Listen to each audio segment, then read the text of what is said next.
دیگه حدیث ها میاد جناب رسول صلی الله علیه و میگه وقتی خداوند حضرت جبرائیل خلق کرد، جبرائیل علیه السلام میگه در 40,000 سال 2 رکعت نماز خون، و خاطره که شکرانه ای که خداوند او را خلقش کرده است. 20,000 سال 1 رکعت، 20,000 سال 1 رکعت، بسیار نماز طولانی دراز.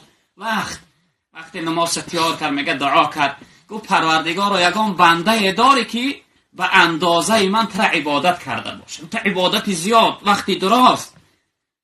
میگه خداوند گشت گفت که ای جبرائیل، گفت من تو را و تمامی هستی دنیا را به خاطر یک شخصیت خلق کردم، نامش محمده صلی الله علیه وسلم. گفت امتی او در آخر زمان به دنیا را میاد، عمر کوتاه داره، 60 سال 70 سال عمرش. در اندک وقت برای من 2 رکعت نماز میخونه، همون 2 رکعتی که میخونه پرای کمبودی های، پرای سهو و خطا های، در نماز فکرش در کار دنیا های، نماز به زوری میخونه، مجبوری میخونه. گو ای جبرائیل به خاطر حبیبم، به خاطر محمد، گفت همون 2 رکعت نماز امتی او که پرای کمبودی های 40,000 ساله تو بهترش میدونم. گفت همون 2 رکعت نماز پرای کمبودی را 40,000 ساله عبادت تو بهتر. ببینه که خداوند چی مقام، چی قدر برای ما داده است. باید که ما با قدر این نعمت ها برسیم که خداوند این قدر مرتبه و مقام برای دیگه امت ها نداد، و دیگه پیغمبرها را نداد. الحمدلله که خداوند خودش ما را در قرآن تعریف میکنه، وصف میکنه، میگه کنتم خیر امت اخرج للناس، ای امت های محمد شما فخر کنید، میگه شما بهترین امت در بین تمام امت های گذشته ای. 124,000 امت گذشتگی های، در بین 124,000 امت میگه ای امت های محمد شما بهترین امت هستی. در شب معراج وقتی جناب رسول الله به خداوند صحبت میکنه، گویا پروردگار من بهترین پیغمبرها، امتم بهترین امتها، چی سبب ای که امت من در آخر دنیا به دنیا را آوردی و برای چی که برای امت من عمر کوتاه دادی.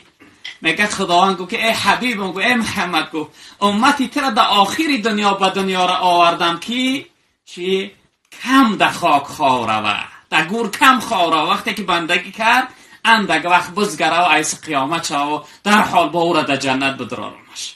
نباشه ای دور حضرت آدم و نوح میبودی ولی 4-5 هزار سال شد که این لحظه در خاک خواب بودی و عمر کوتاه دادم برای امتت که در دنیا کم گناه کنه، در دنیا گناه کم کنه. ببین که خداوند مهربانشه.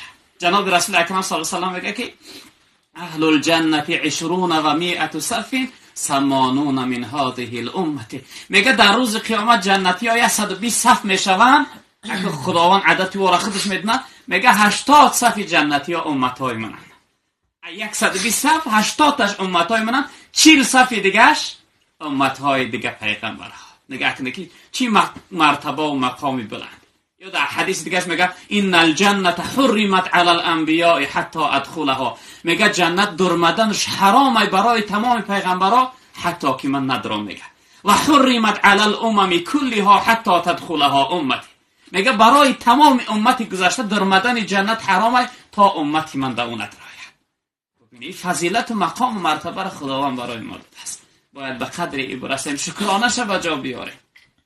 جنت برای حتی در آیتی که در سوره وضحا خونده ولسوف یعطیک ربک فترضی، خداوند گفت در برابر گناهکارای امتت ای محمد، گفت ترای خودم راضی میگردون، چنده که شفاعت کنی کدومشه که بخواهی من ای دوزخ خلاص میدم به سبب شفاعتی تو.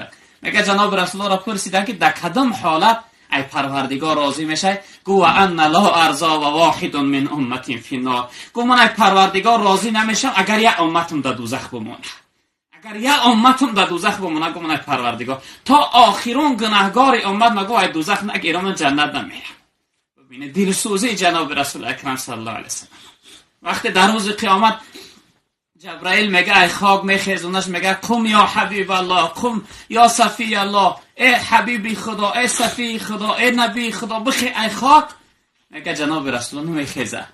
بعد خدا میگه ای جبرائیل او را به این ما فریاد نکن، او را بگو که بخی ای غمخوار گناهگارا، خب بگو یا شفیع المذنبین، ای دلسوز غمخوار گناهگارا بگو. میگه وقتی حضرت جبرائیل میگه ای شفیع ای غمخوار گناهگارا، جناب رسول الله میگه ای خاک میخیزه، خاک ها ای ریش ای رخساره هاش میریزه، میگه هر سو میکاوه.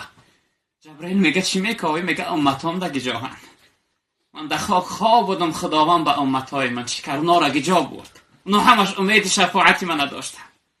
و میگه جبرائیل میگه قسم به عظمت و جلال الله، یکمین شخصیت ای خاک خسته است امتات همه خواهند. میگه جناب رسول میگه ای جبرائیل، میگه قسم به عظمت و جلال الله، میگه امروز میون من محکم میبندم از قفای کار بار گناهگارای امت میشم. ببینید که چی پیشوای دلسوز در روز قیامت تمام پیغمبر میگه نفسی نفس ای پروردگار خود ما خلاص کن.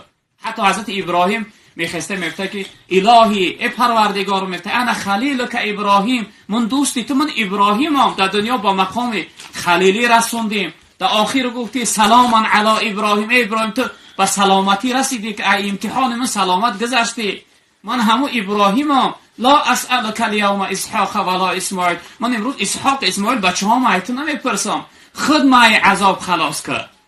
پروردگار میگه خلیلی، میگه ابراهیم هل رأیت خلیلا یعذب خلیله، میگه ابراهیم یگان دوست دیده که دوست عذاب داده باشه؟ میگه پروردگار قهر غضب تر دیدم، دوستی خود فراموش کردم. تمام پیغمبرها حضرت یعقوب میگه پروردگار هم یوسفه که ای داغش سوختم و کور شدم، هم یوسف امروز در کارم نیست، خودش میدونه جواب گویش، خود ما خلاص کرد. تمام پیغمبر میگه که نفسی نفس، ای پروردگار نفسی خود ما خلاص کرد. جناب رسول اکرم صلی الله علیه و گریه کرده میخسته ایجاش می اومده به نزد عرش پروردگار، سر در سجده می اومده، با چنان میگه میگریسته که ای گریه جناب رسول میگه عرش و لوح و قلم همه در گریه میزدن، جنت و دوزخ همه در گریه میزدن، میگه در لرزه میزدن.